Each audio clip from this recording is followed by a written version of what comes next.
So in this episode of my player analysis series, the full playlist will be linked in the eye above and description below, I'm going to be analysing the benefits of a complete centre forward like Hugo Ekitike as opposed to an advanced centre forward like Osimhen or Gyökeres, whilst then talking about why this weird blend of XG conversion amongst Cunha, Mbeumo and Ekitike could be perceived as a huge red flag, but alternatively also work out statistically as well, whilst also telling you who my £35 million Hugo Ekitike alternative would be. I'll start out with the Ekitike alternative as that's probably why you've clicked on the video, and then I'll come on to the tactical analysis. And that player is Amine Gouiri, who was 25 in February, a month after signing for Marseille in January for around £16.5 million plus add-ons. Unlike Hugo Ekitike, Gouiri's skill set is incredibly complete for a forward, making him perfectly suited to playing that complete centre-forward role, starting between Cunha and Mbeumo. And just as I described in my previous episode on Suarez, Sturridge and Sterling,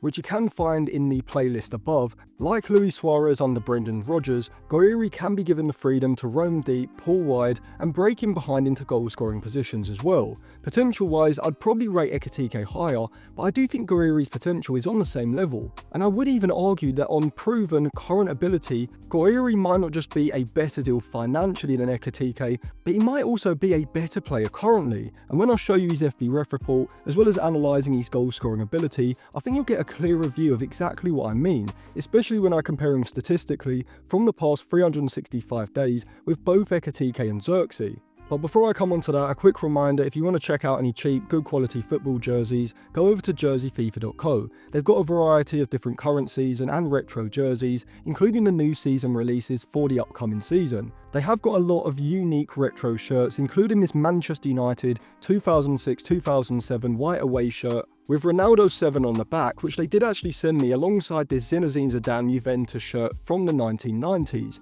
If you use code ALANTIS at checkout, you'll get a 10% discount, so I'll leave it linked in the description and in the comment section below. So let's start off by getting an objective statistical comparison from this season between Ekitike, Gouiri and Xerxes. So Ekitike 22 last season, soon to be 23, with 3,372 minutes played for Frankfurt over the past 365 days, Gouiri 25, just over 2,000 minutes for both Marseille and Rennes, and Xerxes just under 2,000 minutes for Manchester United. Now goal scoring wise, Gouiri and Ekitike are getting around the same quality of chances as Xerxes, as seen by all three's non-penalty XG per shot rate sitting around 0.15 per shot, but the difference is Gouiri and Ekitike are getting into and creating high value goal scoring opportunities for themselves far more often, and that's more down to Ekitike and Gouiri's greater pace and acceleration, but also their better offensive instincts and quick movement inside of the box, rather than primarily being down to the difference in league and team quality that they play in.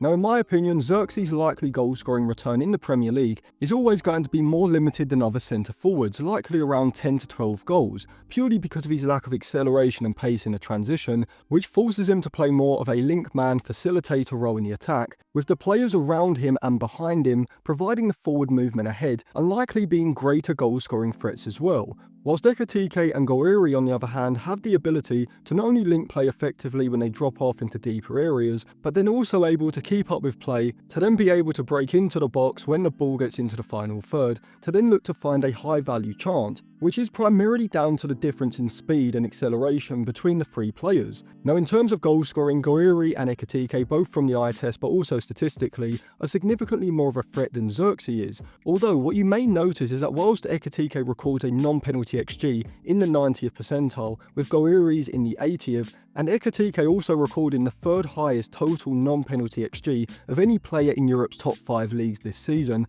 Ekitike's massive non-penalty XG underperformance is nearly double that of Xerxes at 0.07 with 0.12, and is actually the biggest total non-penalty XG underperformance of any player in Europe's top 5 leagues this season, with an underperformance of over 5 goals, whilst Gouiri on the other hand overperforms his non-penalty XG by 0.04 per 90. And if you go back through some of Gouiri's FB ref reports from previous seasons in the Europa League and Ligue 1 and compare them to Ekitike, you'll notice that Gouiri's non-penalty XG is consistently higher, hovering around the 80th percentile for most seasons, whilst also being a lot closer to his non-penalty XG in terms of conversion. Whilst Ekitike has been bouncing around from a significant overperformance in previous seasons to a massive underperformance this season, lending weight to my theory that massive XG conversion swings from one season to another are often down to high variance, rather than always being down to an increase or decrease in the player's clinical finishing ability, with the unsustainability of both XG under and overperformance resulting in a less consistently clinical forward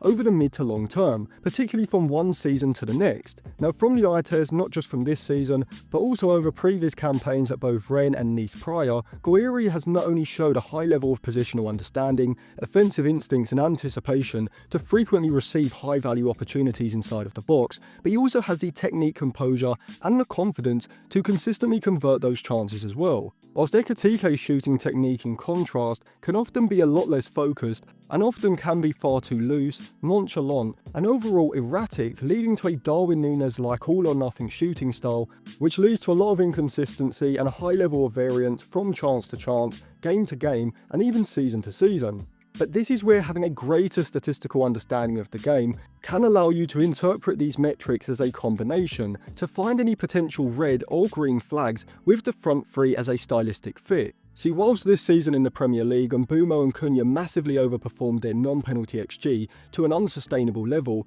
with the same logic, Ekitike's underperformance could also be considered unsustainable as well. So even being optimistic, you'd have to expect Cunha and Mbeumo's non-penalty XG difference to fall significantly. But with an adjustment to a more optimal role for goal scoring for both, alongside Ekitike reducing his underperformance and hopefully hitting or even exceeding his non-penalty XG, you could see Ekitike as statistically balancing out Mbeumo and Cunha's anomaly output this season, but it would require Ekitike's conversion rate to increase significantly, which is possible as in previous seasons we have seen him overperform his non-penalty XG, but at least statistically anyway, you can't deem it as certain as Amine Gouiri hitting or exceeding his, considering that not only does a Marseille man consistently record a high non-penalty XG rate season on season, but he also very rarely even underperforms his non-penalty XG. If Mbeumo and Cunha's XG overperformance falls significantly, which you have to expect it would, another significant underperformance from Ekitike could put United in a situation where a lack of decisiveness in front of goal is hindering their results instead of the overall performance.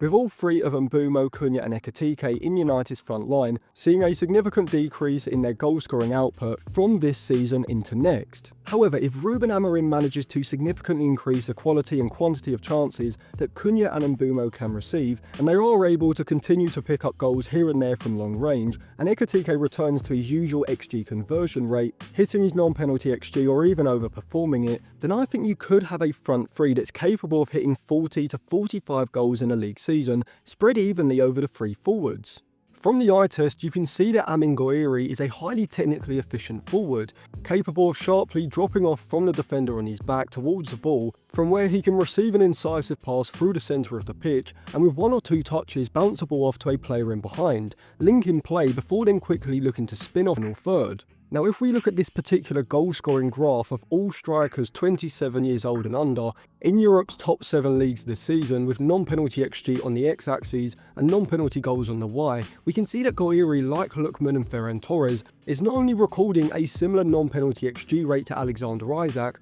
but Amine Gouiri also sits just behind him for non-penalty goals as well, with Ferran Torres' greater XG overperformance seeing him land a higher non-penalty goals rate. Whereas Ekitike's non-penalty XG is not only significantly higher than Gouiri or most other strikers in Europe this season, Gouiri's sustainable non-penalty XG overperformance does reflect his greater goal-scoring ability when compared to Ekitike. Also, with this being the key graph to look at for goal-scoring statistical analysis, the fact that Gouiri ranks so highly for both metrics, as well as sustainably overperforming his non-penalty XG, puts him in consideration anyway. But also factoring graphs like non-penalty XG plus expected assists against non-penalty goals and non-penalty XG plus expected assists against progressive actions per 90, and you can see that Gouiri, like Ferran Torres, is not just consistently sitting behind the outliers in the chasing pack, but also is consistently showing up in close proximity to Alexander Isak. which I think is a fair representation of the style of striker that Gouiri is,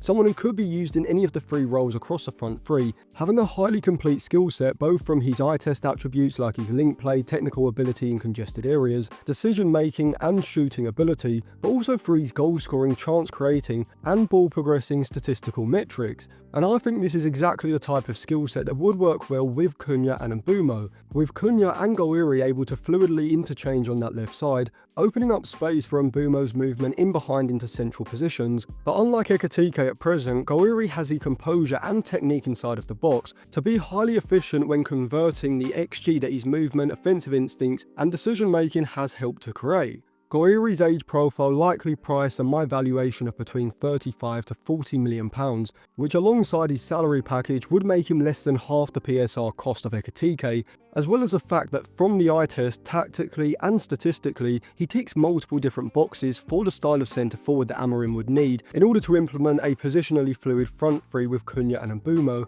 In my opinion, makes him the perfect Hugo Ekitike alternative. I'll do other videos looking at the use of Cunha or Gouiri in this complete centre forward role, with Mbeumo and maybe also Xerxes in the front line as well. But let me know what you think of Gouiri and any questions you want me to answer in the next video. And if you want to check out any cheap, good quality football jerseys, go over to jerseyfifa.co. You can use code ALANDERS at checkout for a 10% discount, so I'll leave it linked in the description and in the comment section below. And if you want to sign up to my Patreon to see any of those statistical plot graphs, read any of my articles for a 7-day free trial, or get access to the Instagram discussion group chat, then I'll leave my Patreon linked on the end screen now as well.